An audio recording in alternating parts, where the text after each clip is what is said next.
Assalamualaikum warahmatullahi wabarakatuh.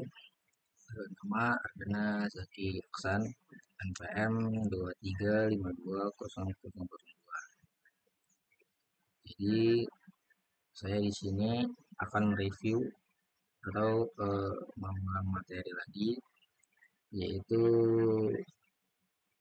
materi tentang jenis-jenis perlakuan panas, annealing, normalisasi, dan hardening. Oke, jadi kita mulai dari slide pertama ya. Jadi slide pertama ini ada jenis-jenis perlakuan panas, yaitu ada annealing, ada normalisasi, kemudian ada hardening. Berdasarkan laju pendinginan yang berbeda-beda, maka proses perlakuan panas dapat diklasifikasikan menjadi tiga, yaitu ada annealing, yaitu perlakuan panas di dalam dapur, kemudian ada normalisasi atau di udara terbuka, kemudian ada tipe hardening, yaitu di dalam media celup menggunakan air atau oli ataupun larutan garam. Jadi annealing ini dia akan melakukan perlakuan panas di dalam dapur atau dia di dalam seperti tempat pemanasan ya, seperti ini. Kemudian ada normalisasi di udara terbuka dan ada hardening, yaitu menggunakan media. Kemudian selanjutnya perlakuan panas temper. Jadi apa yang dimaksud dengan perlakuan panas temper?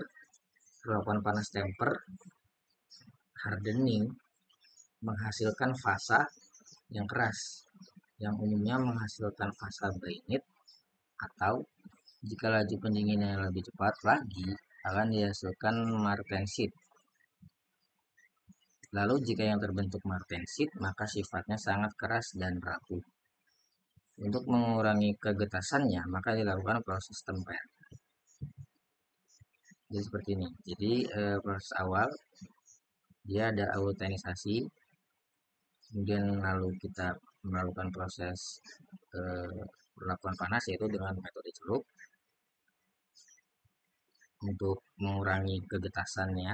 Kemudian dia melalui proses temper yang akan mengurangi kegetasan dari suatu fasa.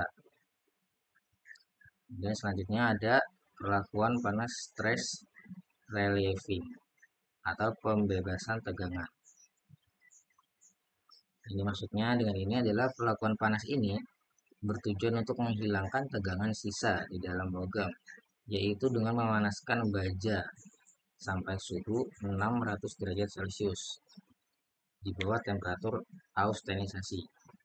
Ditahan beberapa saat atau di holding, kemudian didinginkan di udara terbuka. Proses ini digunakan untuk menghilangkan tegangan sisa dalam produk produk pengelasan, produk cold wall, dan produk quenching atau pencelupan. Kemudian selanjutnya ada perlakuan panas spheroidizing atau pembulatan karbida. Jadi karbida tersendiri itu adalah paduan logam atau paduan yang memiliki unsur karbon Fe3C, kemudian ada CrC, kemudian Vc, dan lain-lain. Tujuan dari proses pembulatan karbida ini adalah untuk menghasilkan karbida bulat sehingga diperoleh sifat yang kuat dan ulet. Prosesnya dapat melalui beberapa cara, yaitu ada cara pertama, pemanasan yang lama di bawah suhu eutectoid, kemudian ada pemanasan dan pendinginan yang bergantian di atas dan di bawah suhu eutectoid. Lalu ada pendinginan yang sangat lambat dari suhu Y atau dari Y plus A. Itu merupakan metode yang digunakan dalam proses spheroidizing atau pembulatan karbida untuk menghasilkan karbon yang memiliki sifat kuat dan ulet. Kemudian selanjutnya ada efek strain hardening, efek dari pengerasan tegangan. Jadi baja yang telah melakukan proses pengerjaan dingin atau cold work seperti pressing, tekan, cold roll, penarikan pensil, akan mengakibatkan baja tersebut bertambah keras dan kuat. Perubahan sifat ini terjadi karena ada efek strain atau pengerasan tegangan, peningkatan kekerasan yang disebabkan karena adanya penumpukan atau pertumbuhan dislokasi yang terlokalisir akibat dari proses cold work tersebut. Jadi ini gambaran sebelum cold work, dia bagiannya belum ada pertumbuhan lagi. Nah, ini jika sudah melalui proses cold work, jadi dia akan ada penumpukan di sini atau ada pertumbuhan lagi yang berdislokasi yang akan terlokalisir dan akan membuat peningkatan kekerasan dari sebuah baja. Selanjutnya, baja yang telah mengalami efek strain hardening menjadi sulit untuk dibentuk lebih lanjut. Sehingga untuk mengatasi hal ini dilakukan proses pemanasan yang terdiri dari 3 tahap. Jadi ada pemanasan pertama. Jadi di sini ada presentasi dari cold work-nya. Jadi pemanasan pertama yaitu ada recovery. Dia menggunakan electrical resist. Kemudian jika sudah melakukan electrical resist, dia akan melalui proses rekristalisasi yang akan menghasilkan kekuatan atau kekerasannya. Kemudian setelah melalui proses rekristalisasi, dia akan melalui proses ketiga pada suhu temperatur ini, yaitu grain growth, yang akan menghasilkan keuletan daripada suatu baja tersebut. Kemudian selanjutnya, ini adalah penjelasannya. Jadi satu ada recovery. Jadi recovery itu terjadi pada temperatur yang belum terlalu tinggi. Akibat proses ini terjadi perbaikan sifat-sifat fisik logam dapat tanpa ada perubahan apapun yang dapat dilihat dalam struktur mikro, tidak ada perubahan sifat mekanis. Kemudian ada rekristalisasi, yaitu jika temperatur pemanasan ditingkatkan lagi, maka terjadi rekristalisasi, yaitu tumbuhnya kristal-kristal baru yang bebas tegangan yang menggantikan kristal-kristal pengerjaan dingin yang banyak mengandung tegangan sisa. Pada tahapan ini terlihat sudah ada perubahan sifat mekanis seperti kekerasan menurun, keuletan bertambah. Artinya logam lebih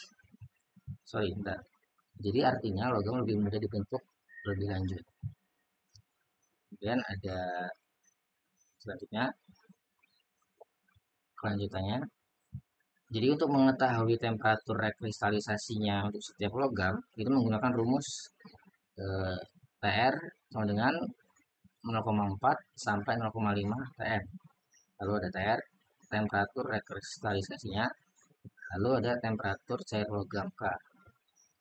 Temperatur rekristalisasi didefinisikan sebagai temperatur di mana suatu logam hasil pengerjaan dingin merekristalisasi sempurna dalam waktu 1 jam. Kemudian selanjutnya atau yang terakhir ada grain growth atau pertumbuhan butir. Nah, jika temperatur anir ditingkatkan lagi melebihi temperatur kristalisasi, maka akan terjadi pertumbuhan butir yang mengakibatkan kekerasan makin menurun atau makin. Jadi mungkin itu review yang bisa saya sampaikan. Untuk kurang lebihnya saya mohon maaf. Assalamualaikum warahmatullahi wabarakatuh.